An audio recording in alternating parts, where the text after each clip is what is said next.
오늘은 여수르니여 너는 행복한 사람이로다 이런 제목으로 은혜를 나누려고 합니다. 지난달에 저희 딸이 동부에 한 3주간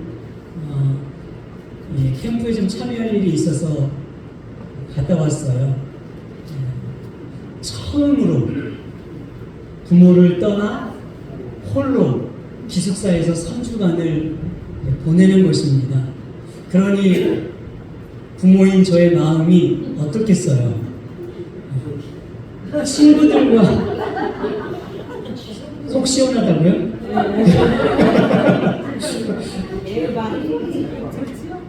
네, 시원한 면도 없잖아 있긴 합니다만 그래도 그 친구랑 한국에도 갔던 적은 있어요. 친구들이랑 같이 갔으니까 즐거운 마음으로 갔죠. 근데 이번에 갔던 건 이제 혼자 정말 홀로서기, 홀로 기숙사도 지내야 되고 아는 친구도 아무도 없고 가서 또 새로운 친구를 만나야 하는 그런 상황 속에 갔다 왔는데 저희 딸이 의외로 담담하더라고요. 요즘 아이가 커가면서 조금 더 이렇게 단단해져 가는 것 같기는 합니다. 그 부모의 마음은 안 그러잖아요. 아유, 어떻게 보내나. 그래서 지원아, 걱정하지 말고, 걱정하는 눈빛은 아닌데, 제가 걱정이 되는 거예요. 걱정하지 말고, 잘 다녀와. 엄마, 아빠가 기도한다. 하나님이 함께 하셔. 하나님이 3주 동안 지켜주실 거야.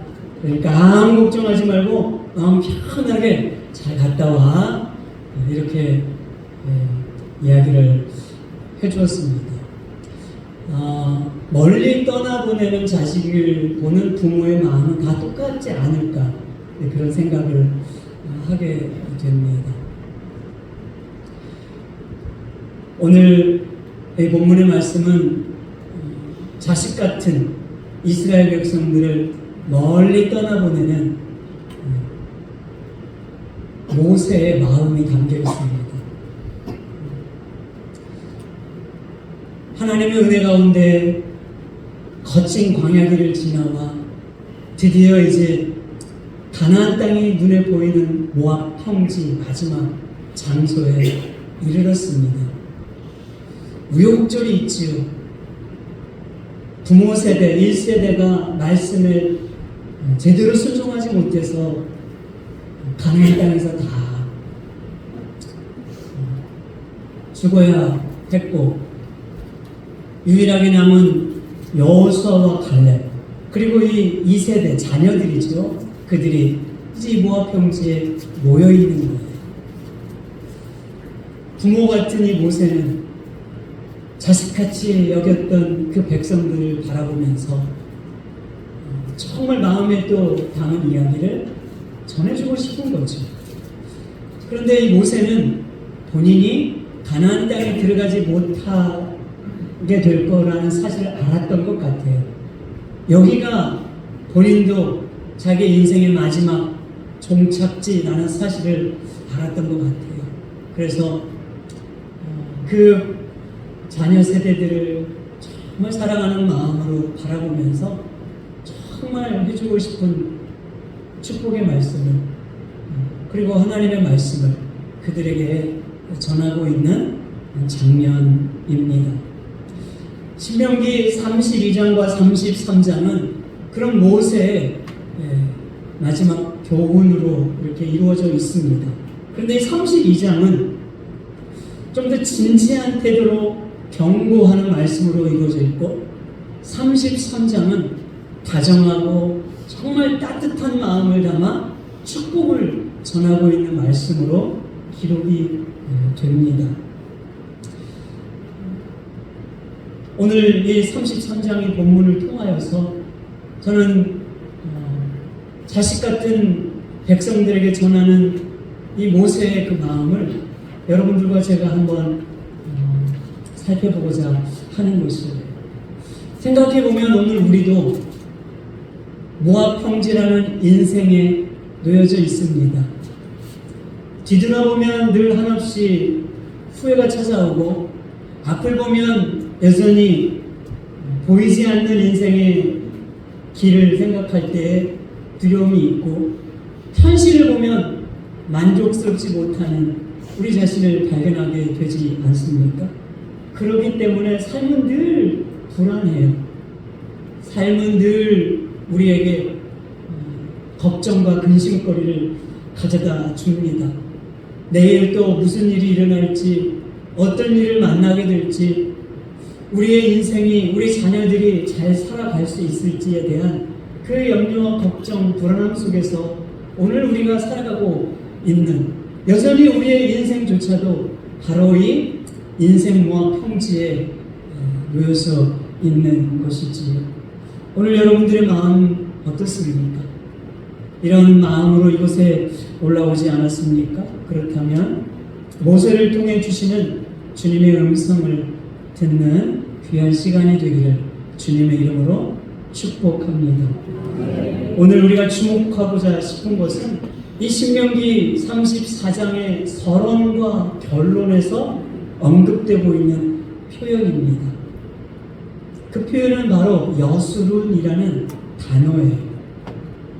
이 여수룬이라는 단어가 그 사이에 12지파를 축복하는 메시지를 감싸 안고 있습니다. 33장 5절에 보면 여수룬이 내 왕이 있었으니 이렇게 말하죠. 여수룬이란 바로 이스라엘 백성을 말하는 것이고, 왕은 하나님을 의미하는 것이죠. 33장 26절에 가보면 여수룬이여 하나님 같은 이가 없도다 이렇게 또 말하는 거죠. 이렇게 모세는 그 백성들을 향하여 하나님의 말씀을 전하는데 특별히 여수룬이란 호칭을 사용하고 있습니다.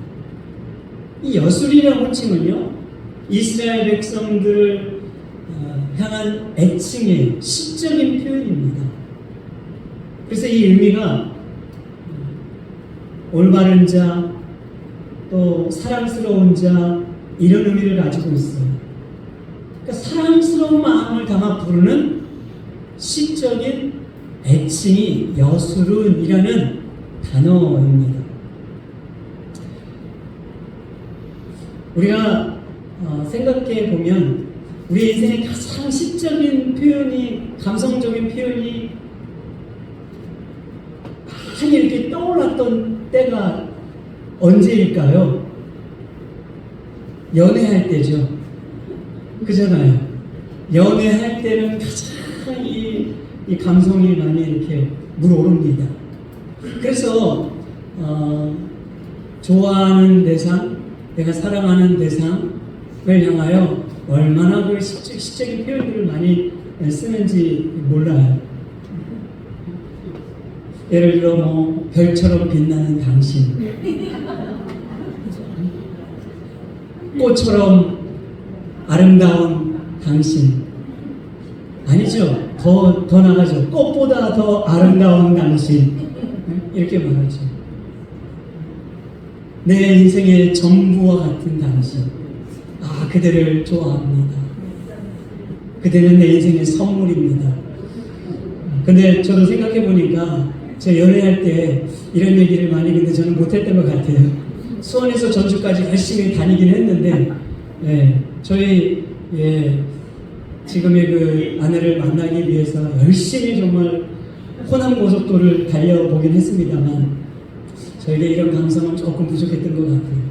그래서 생각해보면 어쨌든 연애 시절에는 이런 표현들이, 시적인 표현들이 굉장히 많이 나오지 않습니까? 그것은 상대를 향한 그 사랑이 다 담겨져 있는 표현들이에요. 압축된 표현이죠. 시라는 게 그렇잖아요. 마음이 압축된 단어로 이렇게 표현이 되는 거죠. 그러니까 하나님께서 즉 모세를 통하여 그 백성들에게 여수르나 이렇게 말하는 것은 그 백성들을 향한 하나님의 그 사랑이 압축되어 있는 시적인 애칭인 거예요. 그 백성들을 얼마나 사랑하시는지 신뢰와 기대와 사랑을 한 몸에 다 담고 있는 백성들을 지금 부르고 있는 호칭인 것입니다.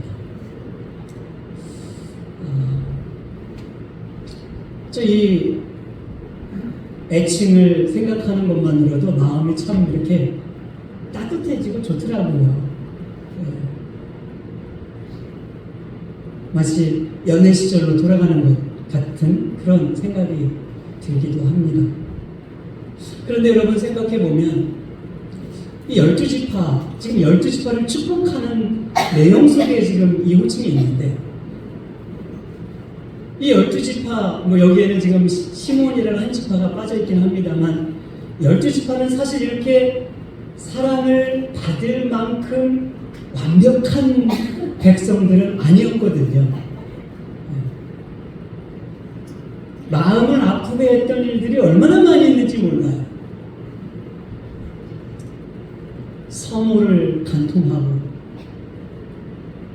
복수심에 불타 사람들을 잔혹하게 죽이고 우상을 숭배하고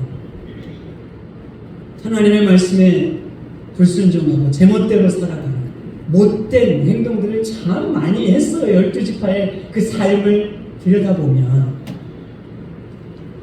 그럼에도 불구하고 모세는 그 백성들을 여수르나 이렇게 부르고 있다는 거예요. 여전히 그들을 향하여 진심 어린 사랑을 다 담아서 부르고 있는 거죠. 26절에 보면 여수르니여 하나님 같은 이가 없도다. 29절 이렇게 말합니다. 이스라엘이여 너는 행복한 사람이로다. 여호와의 구원을 너같이 얻은 백성이 누구냐? 감탄하는 거거든요. 찬송하는 거예요. 여러분들이 얼마나 행복한 사람인지 알아? 여러분들이 얼마나 지금 행복한 인생인지 알아야 합니다. 여러분들을 사랑하시는 하나님, 여러분들을 택하시고 구원하시는 그 하나님이 우리와 함께하고 있다는 건 얼마나 복된 것인지를 기억해야 합니다 하면서 감탄하고 찬송을 전하는 거예요. 그러니까 여러분 이 여수론이라는 이 애칭은 하나님과 그 백성들과의 관계가 어떠한지를 보여주는 거예요. 언약의 관계, 언약으로 맺어진 관계라는 거죠. 우연히 맺어진 관계가 아니에요. 어쩌다 맺어진 그런 관계가 아니라 하나님께서 태초부터 계획하시고 뜻하시고 준비하셔서 내 백성으로 삼겠다고 맺어주신 언약의 관계라는 것을 보여주고 있는 거예요. 언약의 관계가 뭐예요, 여러분? 언약이라는 말은 하나님 편에서 일방적으로 맺어주신 관계거든요. 내가 너에 대해서는 아무것도 보지 않을게. 너의 조건 아무것도 보지 않는다.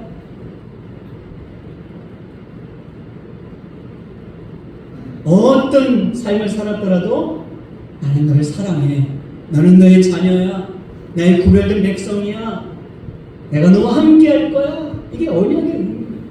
끊을 수도 없고 포기될 수도 없고 실패할 수도 없는 그 자기 백성을 향한 하나님의 사랑. 이게 언약 관계예요.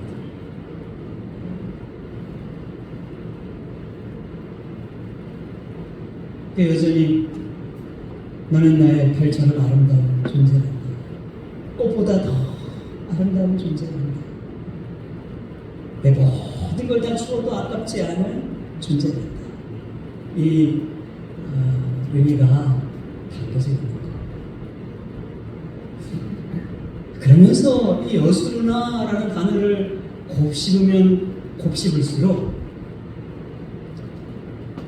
누구를 향한 주의 음성으로 들릴까요? 예. 나를 부르시는 주님의 음성이구나.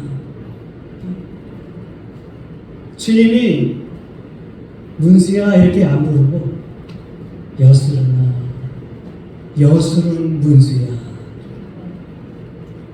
아멘이 별로 본인 이름이 안 나와서 그런지 안 나오세요. 그렇잖아요. 주님이 여러분 각자의 이름을 부르고 있는 거예요. 여술은 자기 이름 넣어서 여술은 누구야? 여술은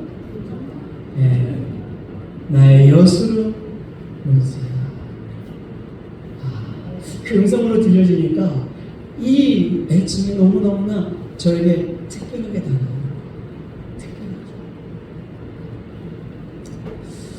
여러분, 우리가 어떤 존재입니까? 사실 우리는 하나님 앞에서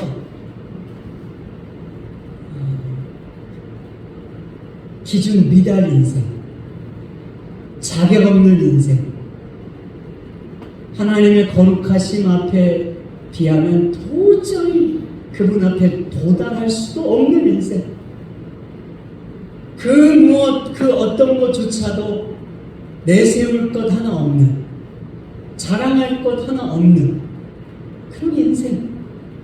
그저 우리는 그분 앞에 죽어 마땅하고 심판받아 마땅하고 버려져도 외면받아도 아무 할 말 없는 자격 없는 인생 아닙니까? 그러한 우리를 위하여 하나님은 창세전부터 예수 그리스도를 준비해 주시고 이 땅에 보내주셔서 우리를 구원하여 주신 줄 믿습니다. 사망에서 생명으로, 심판에서 구원으로, 저주에서 축복받는 인생으로 우리를 새롭게 부르시고 세우시고 맺어주신 이 은혜를 생각하면 오늘 우리가 얼마나 정말 큰 은혜를 받은 자인지를 알 수 있는 것입니다.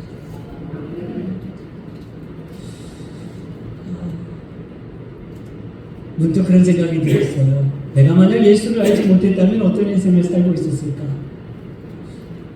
물론 어떻게 살고는 있었을 거예요. 엔지니어가 아마 됐을 것입니다. 저도 컴퓨터 관련된 그런 공부를 했었는데 지금은 다 잊어버렸지만 그런 관련해서 일을 했을 수도 있고 전혀 다른 일을 했을지도 모르고, 그런데 예수를 모르는 제 인생을 상상할 수가 없는 거예요. 내 자녀가 예수를 모르고 살아간다? 그럼 끔찍한 생각이 들더라고요.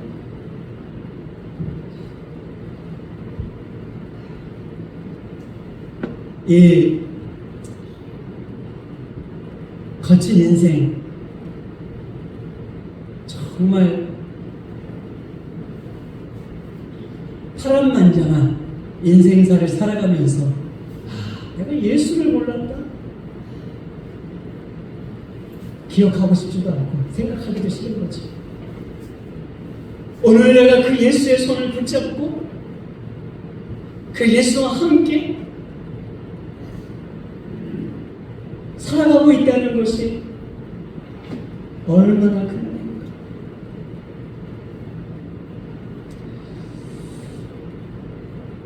이것이야말로 어메이징 그레이스라고 믿습니다. 여러분, 어메이징 그레이스, 놀라운 은혜죠. 그러기에 우리는 행복한 사람인 거예요. 믿으십니까? 그래서 행복한 사람이에요. 그런데 모세는요, 왜 우리가 행복한 여술은인지를 구체적으로 세 가지를 제시해 줍니다. 첫 번째는 하나님의 도우심을 받는 인생이기 때문에 우리 행복하다, 이렇게 말합니다. 26절 보십시오.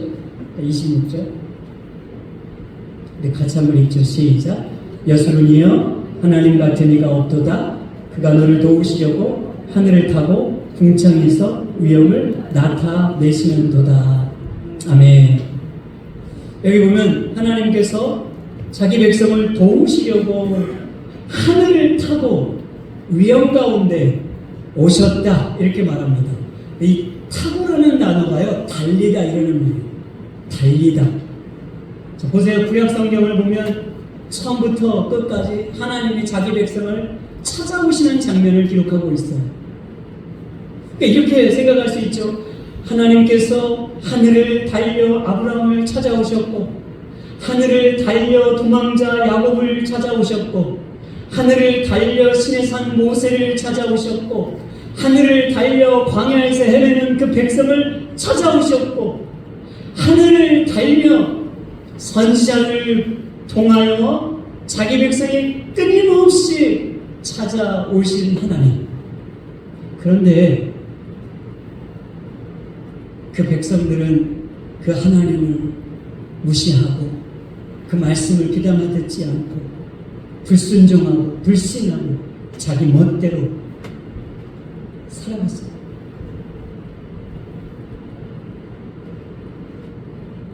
그래서 하나님의 심판을 피할 수가 없는 존재가 되어버렸잖아요. 그런데 하나님은 거기에서 멈추지 않고 그 불순종하고 패역하고 우상숭배하고 죄만 짓고 못된 짓하고 마음만 아프게 하고 상처만 주고 그런 그 백성들을 여전히 포기하지 않고 또 다시 하늘을 달려 누구를 보내셨어요? 예수 그리스도를 보내주신 줄 믿습니다. 그렇게 예수 그리스도를 이 땅에 보내주셔서 우리를 도와주신 것이죠. 우리를 살려주신 것이죠. 우리를 구원해주신 것이죠. 소망 있는 인생 되게 하신 것이죠. 우리를 도우시기 위하여 달려오신 하나님의 그 모습을 우리는 발견하게 되는 거예요. 그 하나님께서 지금도 우리를 도우시기 위해 달려오시는 분인 줄 믿으시기 바랍니다. 달려오세요. 여러분, 아이가 넘어지면 그냥 그 순간 달려가는 한 분이 계세요. 누굽니까? 그죠? 엄마, 주로 엄마, 아빠. 그냥 만사 제쳐두고 아이고 하면서 순식간에 아마 세상에서 가장 빠른 그때가 제일 달리기 빨리 할 겁니다. 달려가잖아요. 손살같이 달려가가지고 괜찮아? 아유 우리 딸 우리 아들 다친 데 없어. 이렇게 세우고 얼굴 보고 몸 보고 달려가지고 부모가 그래요. 하나님이 그래요. 여러분 우리가 넘어질 때, 아플 때, 힘들어할 때 주님 도와주세요. 주님의 도움이 필요해요 하면 우리 하나님은 어떻게 한다고요? 만사를 제쳐두고 달려오시는 분이에요. 뜸 들이는 분 아닙니다. 우리 미국에서 살면 이 폴리스 한번 부르기가 얼마나 그냥 속 터진지 몰라요. 저도 사고 난 적이 있어서 그런 경험이 몇 번 있습니다. 이 폴리스 전화해가지고 리포트하려고 부르면 빨리빨리 안 와요. 그냥 세워라 내워라 그러니까 속 터져요. 우리 한국 분들은 그잖아요. 시간 한참 지나면 오죠. 하나님 그런 분이 아니에요. 너 한번 속 터져 봐라. 약 올리시는 분이 아니라고요. 우리가 주님 도움이 필요합니다. 주님의 은혜가 필요합니다. 저를 좀 붙잡아 주세요. 하면 하나님은 만사를 제쳐두고 손살같이 달려와서 오늘도 우리를 도와주시는 분인 줄 믿으시기 바랍니다. 여러분, 하나님은 여전히 우리를 도와주십니다. 기도하는 자녀들의 소리를 들으시고 도와주십니다. 우리의 간절함을 보시고 도와주십니다. 주님이 도와주시지 않는다면 무슨 소망이 있어요? 어디에 우리가 소망을 두고 살아갈 수가 있겠습니까? 소망 없는 이 세상에 주님마저 나를 도와주시지 않는다면 도대체 우리는 어디에 마음을 두어야 하는 걸까요? 그런데 우리 주님은 우리를 도와주십니다. 마음 다해 도와주십니다. 기쁨으로 도와주십니다. 안타까워하는 심정으로 도와주십니다. 때론 그 도와주심의 시기와 때가 나와 다를 뿐이지, 내 생각과 차이가 날 뿐이지, 주님은 한 번도 우리의 인생을 외면한 적이 없으십니다. 문제는 우리가 그분의 도움을 원하지 않는다는 것뿐입니다. 우리가 그분을 의지하지 않는다는 것뿐입니다. 사랑하는 우리 모은교회 여러분, 주님의 도우심을 구하면서 살 수 있기를 축복합니다. 하나님은 우리의 피난처요 힘이시니 환난 날에 만날 가장 큰 도움이시라. 할렐루야. 이 믿음을 굳게 할 수 있기 바랍니다. 또한 우리가 행복할 수 있는 이유는 바로 하나님의 보호하심이 있기 때문이라고 말해요. 27절입니다. 여러분 27절 말씀 보시면 영원하신 하나님이 내 처소가 되시니 그의 영원하신 팔이 내 아래에 있도다. 그가 내 앞에서 대적을 쫓으시며 멸하라 하시도다. 아멘. 여기 보면은 이 약속 그대로 이스라엘 백성은 하나님이 정말 대적을 다 물리쳐 주시고 쫓아주세요. 그래서 제가 여러분들에게도 그 신앙 강좌할 때 말했지만 이스라엘 역사에 가장 정말 복을 누렸던 시대가 어느 시대냐면 여호수아 시대 아닙니까? 바로 이 가나안 땅에 처음 들어갔던 그 시대예요. 그 시대에 그 가나안 땅은 그냥 가서 살면 되는 곳이 아니라 그곳에 이미 정착해 있는 이방 민족들과 전쟁을 해서 정복해야 하는 큰 숙제를 안고 있었어요. 그런데 하나님은 자기 백성을 도와주셔서 가는 곳곳마다 그 전쟁에서 승리케 하시고 물리쳐 주시고 쫓아내 주시고 12지파가 그 땅에 정복하고 정착할 수 있도록 은혜를 주십니다. 하나님은 자기 백성을 그 모든 원수들의 모략과 공격에서 지키시고 보호해 주셨다고 말씀하고 있는 거예요.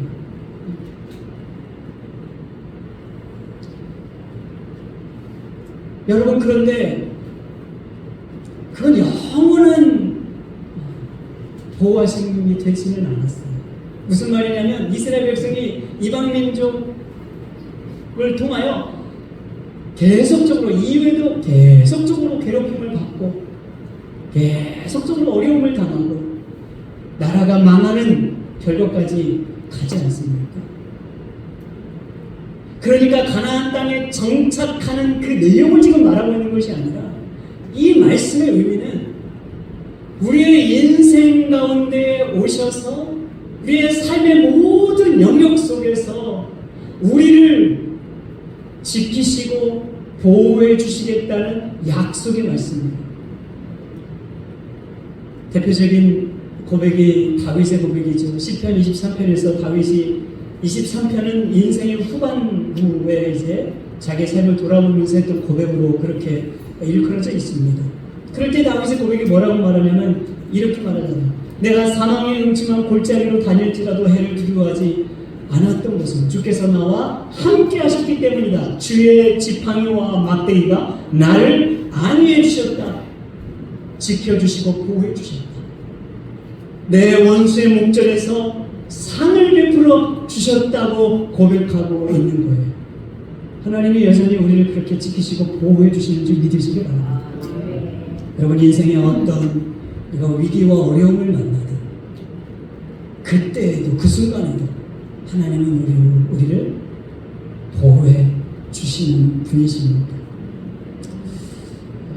저의 가정, 저의 인생을 돌이켜봐도 저희는 여러분이 한국을 떠나 미국에 정착하기까지 정말 아무것도 없고 아무것도 모르는 광야 같은 곳에 지금 여지껏 살아왔는데 되돌아보면 우리의 힘으로 된 건 하나도 없었어요. 정말 하나님의 그때그때마다 우리 가정을 인도해 주셨고 예비해 주셨고 만나게 해주시고 보호해 주셨다는 것을 고백하지 않을 수가 없어요. 그 하나님이 여전히 우리를 보호해 주십니다. 사도 바울이 로마서 8장 35절에서 이렇게 말하지 않습니까? 누가 우리를 하나님의 사랑에서 끊을 수 있겠느냐? 환난이나 곤고나 기근이나 박해나 사망이나 그 어떤 것조차도 하나님의 사랑에서 우리를 끊어낼 수 없느니라. 아멘이십니까? 하나님이 우리를 보호하신다는 이 믿음을 다시 한번 확신하시기 바랍니다. 마지막으로 우리가 행복할 수 있는 이유는 하나님께서 우리에게 참된 만족을 주시는 분이기 때문입니다. 여기 28절 같이 읽죠. 28절입니다. 시작. 이스라엘이 안전히 거하며 야곱의 샘은 곡식과 새 포도주의 땅에 홀로 있나니 곧 그의 하늘이 이슬을 내리는 곳에로다. 아멘. 여기 보면은 안전히 거하게 하십니다. 안전을 약속해 주고 있고 곡식과 새 포도주가 풍성히 맺을 것이다. 그러면서 하늘이 이슬을 내려주신다. 이렇게 약속하고 있습니다. 풍성한 열매를 약속하는 거예요. 여러분, 이스라엘은 가나안 땅에 정착하며 살아가면서 먹고 마시는 것이 저들에게 달린 것이 아니라 하나님께 달린 문제인지를 너무나 잘 알았어요. 왜 그런가요? 비를 내려주시는 일은, 이 영역은 그들의 영역이 아니에요. 하늘에 계신 하나님의 영역이었어요.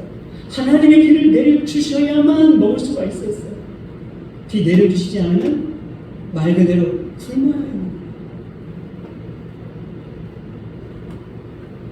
그래서 때를 따라 하늘 문을 열어 비를 내려주시고 곡식을 맺게 해주신 그 하나님께 그 백성들은 늘 감사와 찬양을 드렸던 것입니다.